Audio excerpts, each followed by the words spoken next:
Thanks.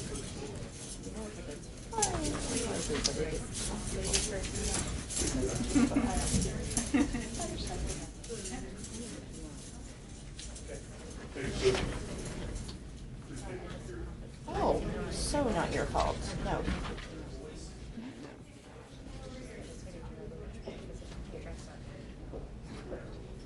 Oh, yeah.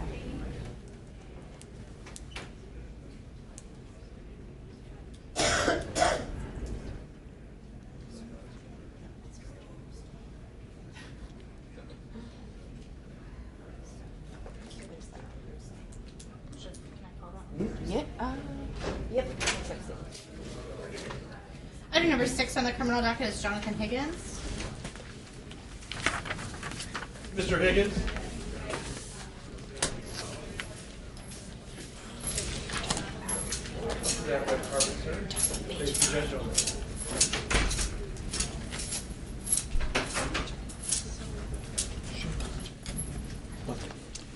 All right, reviewing competency report, is that it?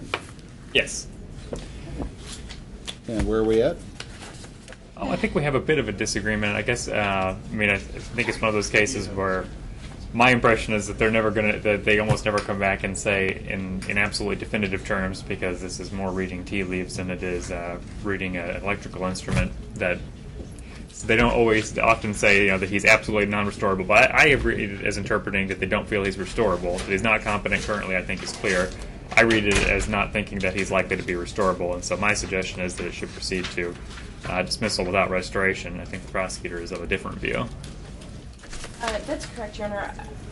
I agree with Mr. Staples in that it seems like it's unlikely to result in competence restoration. However, it's not definitive at this point. I'm looking at the bottom of the forensic report, which it looks like the court has, and it's the bottom of my page 8 under the heading of competence restoration. While the examiner indicates that there is a possibility that there could be some pharmacological treatment that would result in competence restoration, they seem to think it's very unlikely. If the court looks at the top of page 9, the second paragraph down, the examiner does indicate that they have considerable doubt whether competence restoration would be successful.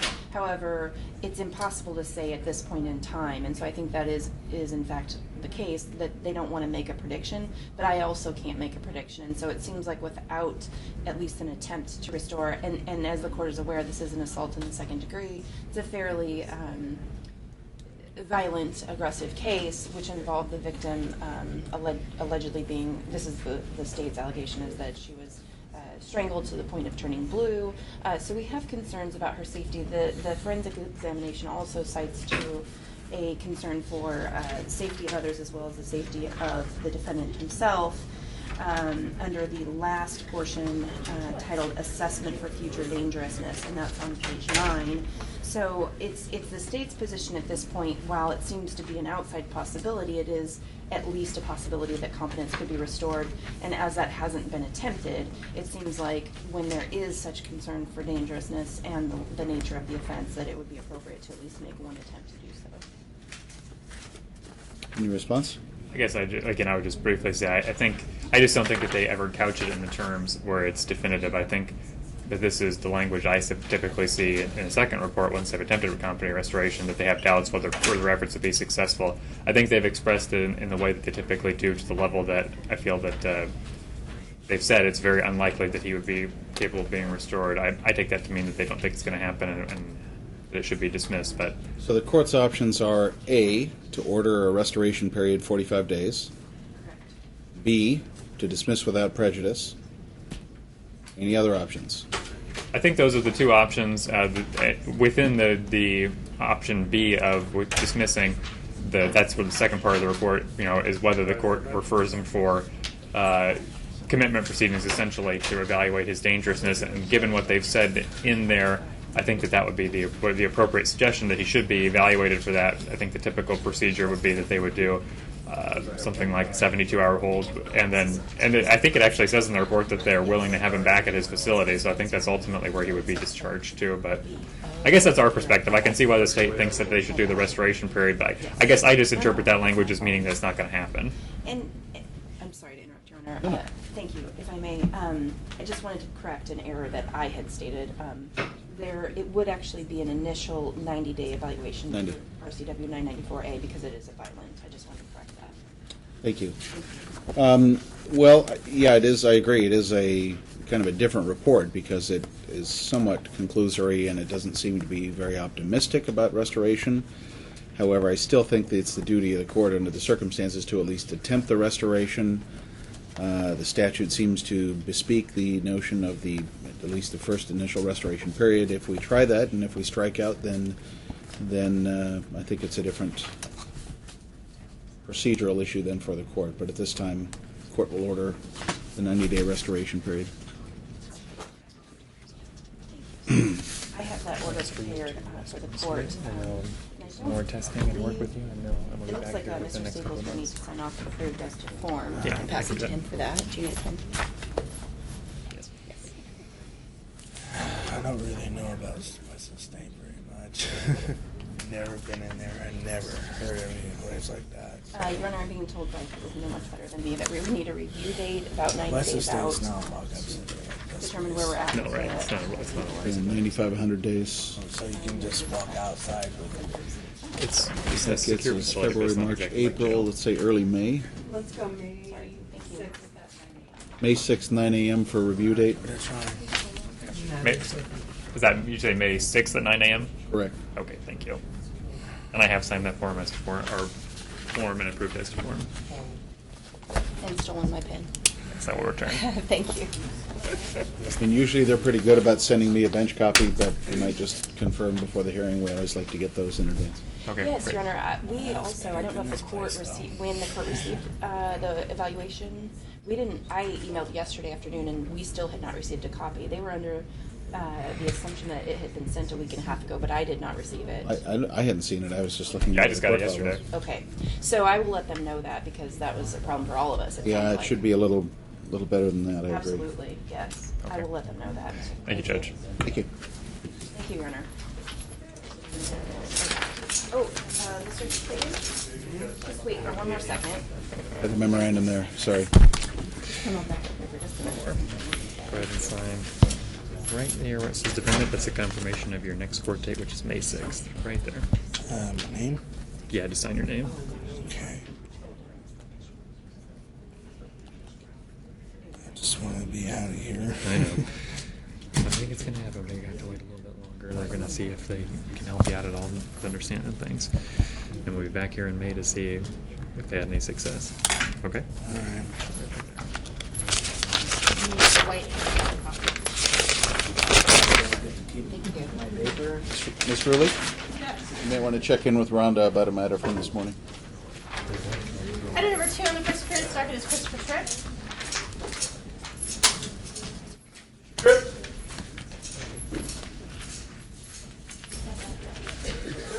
Red carpet, facing Judge on myself. Is your true name Christopher Allen Tripp? Yes, sir. Yes, ma'am. First name spelled T-R-I-P-P, Yep. No, that's the last name. or last name spelled Yeah. T-R-I-P-P? Yes. First name C-H-R-I-S-T-O-P-H-E-R? Yes. Middle name A-L-A-N? Yep. And your date of birth? 12/29/89. Taking first appearance on a bench warrant. Looks like Mr. Byrd had previously represented him, Your Honor. Yep. Okay, let's reappoint then Mr. Byrd. It's Department 10. Is it still in their department? Let's see.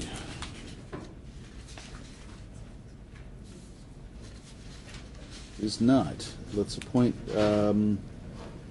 Jeff Bearer. Department 10, right? Department 10. Okay, Mr. Bear is here. He's going to come forward. This is Mr. Tripp here.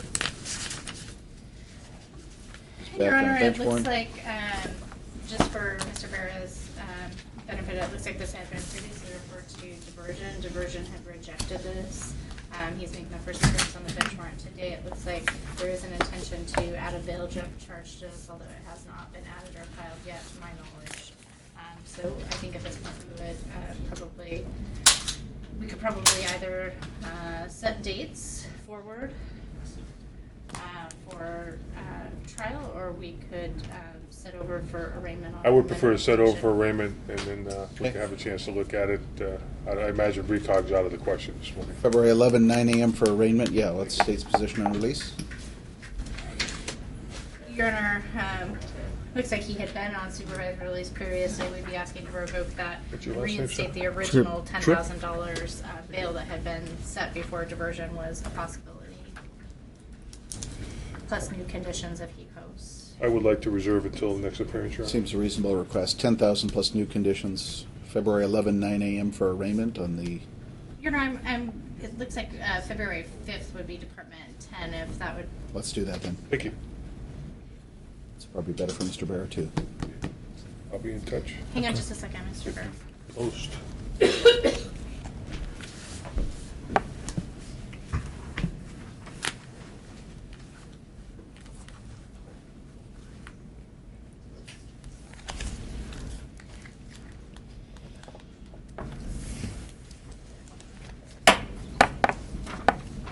Who's going to be the assigned?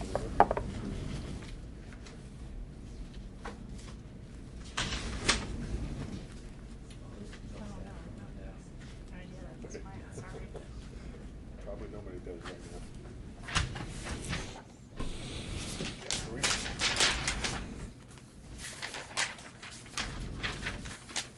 Yes, good mine.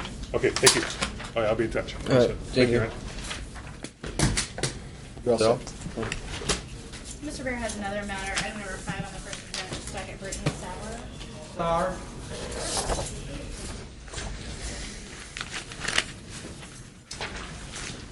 All right, Ms. Sauer made a first appearance yesterday on a warrant. She turned herself in. Judge Johnson set a $5,000 bail, but referred her to supervised release regarding a residence. We have a report this morning. And Your Honor, supervised release was able to verify a release address with her parents, Zach and Belinda. They say there are no firearms in the home, no drugs or alcohol, and she is welcome to return to the home if she were to be released. I will note that she potentially may request that her residence be changed to a friend's address that is local. I told her that she could approach supervised release at that time before she moved. Ms. Welch, does that sound something? Well, I would hope that the address that she's released to would be something stable that she can stay at for the moment, but we would need to, you're correct, approve Yeah. a different address. Thank you. I'm sort of presuming that the parents are appropriate and suitable, that until she gets approval from supervised release to go someplace else, that give a chance to check that out. What is the charge here? PCS, it's a year-old case. She was living in Illinois when the matter was charged, and she returned on her own dime yesterday and turned herself in. I think supervised release is probably appropriate then. Thank you. Hold on, you may have something. So we'll call this matter back. Sign conditions. Item number 5 on the criminal docket is Audrey Carter.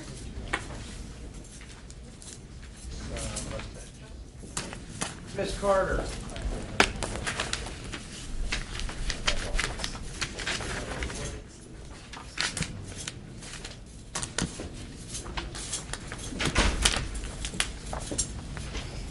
This is on today based on an omnibus application citation, and then it was set over to today's date with regards to omnibus. In reviewing the responses from defense counsel as to what her client wishes to do, I only see that there are 2 answers that she didn't respond to. I also note that she's not indicating any alibi or that she's going to claim it's someone else. The concern the state has in this particular case is that Miss Carter's twin sister is in custody. I'm and well that's- aware of the and that's- rich history. Yes, and so that's the concern the state has, is I want to make sure that there's no claim that it was her sister who committed these offenses. And that's why the state was requesting either the fingerprint or the physical examination. My understanding, the only differences between the 2 sisters are the fingerprints and the tattoos. And that's the reason why the state was requesting that. If they're not going to be claiming that it's someone else, then obviously those things don't need to be addressed. Your Honor, the state has to prove every element of the offense. We're not claiming an alibi or bringing in alibi witnesses. So, not an alibi, but you're not We're not claiming stipulating to mistake- anything. Are you claiming mistaken identity? Or you're not making a record of anything like We're that? not making a record of anything. Then the Your Honor. state would ask that she be fingerprinted and be allowed to have a physical examination of her Okay. body in order to prove up the case. Seem to be reasonable under the circumstances. Your Honor, I would defer to the court as to the fingerprinting. As to the physical examination, if the court's going to allow that, I would ask it to be a little bit more specific so as not to subject Ms. Carter to unnecessary examination that would be embarrassing or harassing. I don't know what the state specifically is looking for. Are they going to ask her to do a strip search? Are they going to ask her to show some identifying tattoos that they're aware of? I just ask the court's going to allow that it maybe make it a little bit more specific or impose some limits on it based on specifically what the state is seeking to, what information the state is seeking to obtain through that physical examination. Do you want to be present during the examination? Yeah, I would like to be present. I have done that in the past.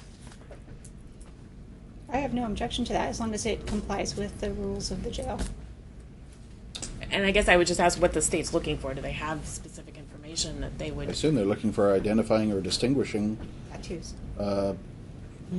tattoos specifically. Anything beyond that? Fingerprint and My tattoos. fingerprint and tattoos, is my understanding, is how they're able to tell the two of them apart. And which, I guess I would ask if the state knows which tattoo, then we could limit it to, the tattoo on her head. I mean, I don't think that's Obviously, I unreasonable. don't know what tattoos both of the two. I'm not going to limit individuals- the, especially given the history of these two cases. I'm not going to limit in advance their opportunity to explore that. But you'll be able to be present, and Thank you, Your Honor. if there's a problem, you can I will seek court also intervention. let- 2 weeks before trial, is that sufficient for a completion date on the state's application? We are, I think, actually less than 2 weeks at this Oh. point, Your Honor, because of the issue with regards to how I'm hearing Ms. Carroll respond. The state will be also adding another witness to the state's list with regards to the fingerprints and any witnesses we need to identify the two sisters apart. So we will be adding those as soon as we find out who those witnesses will be. So proposed completion date under these circumstances then? How about readiness, Your Honor? That's sufficient? That's fine, Your Honor. I would note I'm out of the office Thursday and Friday, so I'm not available those days. Not available tomorrow and the next day, or for readiness, which is next Thursday?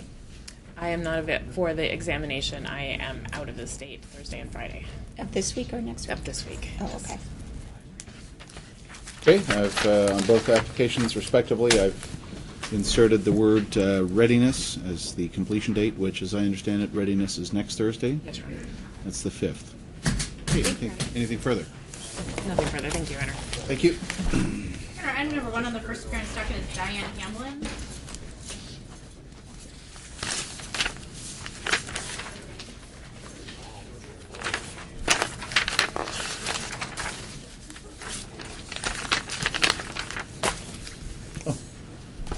Rhonda, you've changed.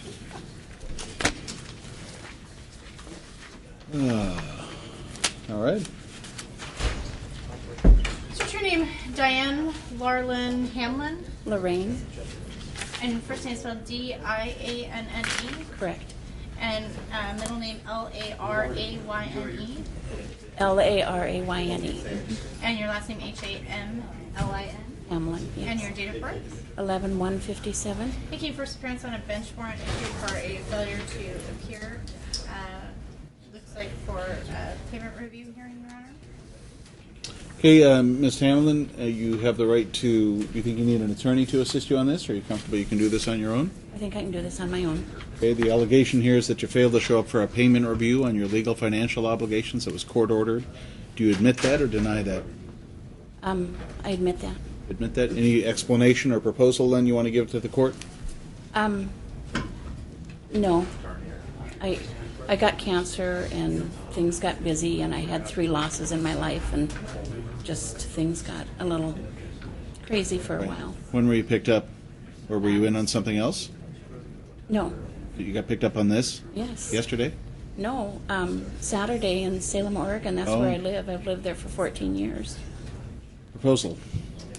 Your Honor, I don't have any objection to just giving her credit for her time served at this point. I don't know what Your Honor's position is in terms of future warrants to issue. It does look like We're looking more critically at those for sure. So I think what we're going to do is release you today. and then we're going to set a new payment review date for you to come back. Those are held on Thursday mornings. Okay. Okay? And so why don't we set out to March 19 at 9 a.m. That's a Thursday morning. That's a court-ordered required. In the meantime, if you get in touch with collections and if you provide them with documentation and make some reasonable payments, then it's entirely possible they would excuse you from having to show up on that date. Okay. Are you living down in Salem? I have been Okay, for so it's 15 probably more convenient for you not to have to come up here if you can help it, right? Right, right. So I strongly suggest that you be in touch with them and see if you can work something out, okay? Will that information be in my paperwork then? The What collection- information? The collection part of who I need to contact? You're going to get a map there. And you just sign it there? Okay. I'm sorry. They're a couple blocks south of here, but you'll get a map with the address and phone number.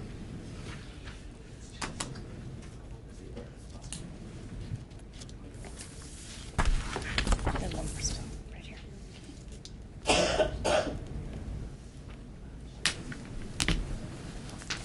Your Honor, is Your Honor ordering her to report to the collections unit upon release? Correct.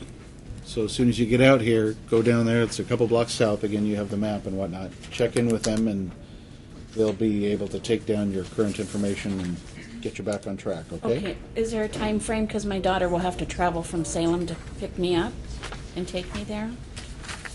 Well, within 24 hours of being released. Okay. So here's the address, the number, and the map to their office. They're just down the road here from Okay. the jail. Just a couple blocks south of here. If you have any questions, give them a call. Make sure that you report them.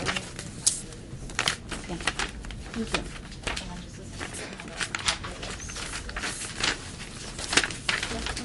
You good to go?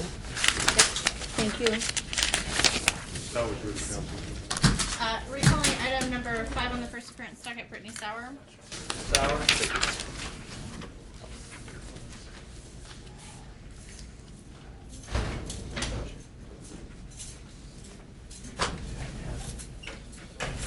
Okay, Ms. Sauer, have you gone over these release order conditions with Ms. Welch? Yes. You understand that these are the conditions upon which you'll be released while your charges are pending trial? Yes. That if you were to violate any of these conditions, your release could be revoked, you could be brought back into custody. You understand all that? Yes. Okay, all of these apply. You're going to get a copy of this written order, but I want to go over some of the particular ones.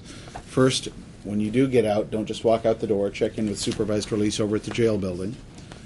Second, you have to maintain address at the Addy Street property with your parents. You can't move unless that's approved in advance by supervised release. Keep that phone number, stay in touch with your attorney, and make all your court appearances. When's your next court hearing? March 12th. Correct. If you don't show up for your court hearings, that's not only a violation of this order, that's a new crime of bail jumping. You understand that? You Yes. certainly don't want that, do you? No. Good. We'll see you back on the 12th then. Thank you, Ryan. Thank you. Contact me too when you get out. Okay. Thanks. Item number 17 on the first appearance docket is Cameron Cheney. Cheney.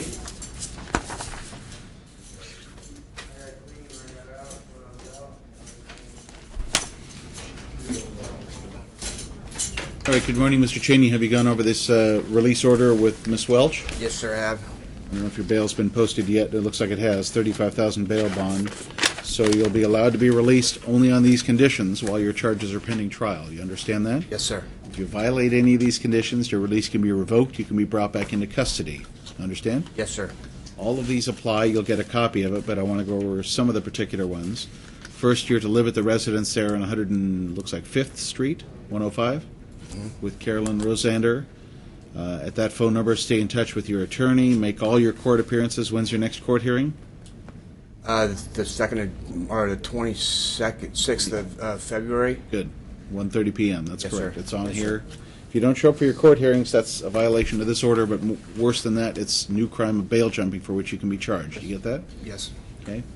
Don't just walk out the door when you go out the jail building. You have to stop at the supervised release office, check in, follow all the reporting instructions, and again, stay in touch with your attorney and make your court dates. Any Now, questions? can I move from that address if I get a new address? Only if that's pre-approved through supervised release. Okay. All right. I'll have to ask them then. They have to be able to check that out and make sure it's appropriate. All right.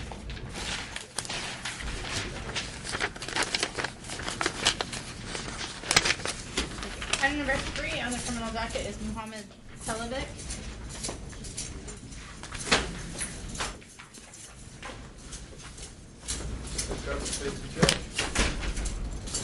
Are you Mr. Stelovich? Yes, I am. Okay, have you gone over this release order with Ms. Welch from supervised have. release? Looks like your bail bond was posted, so you're going to be allowed to get out while the charges are pending trial only on these conditions. You understand?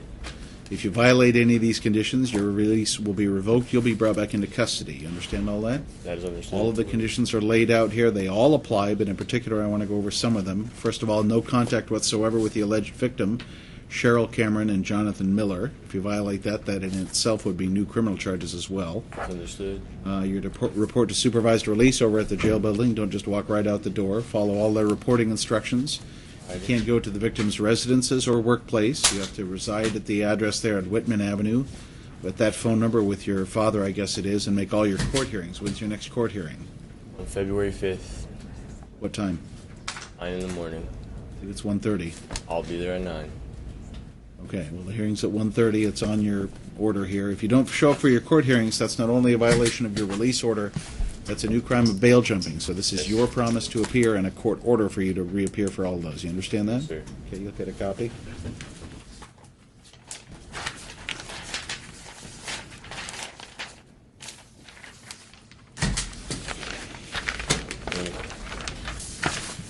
Item number 8 on the criminal docket is Jimmy Newsom. Jason.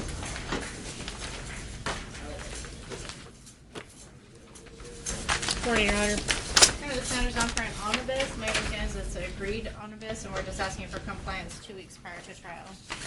Fine, Your Honor. Very good.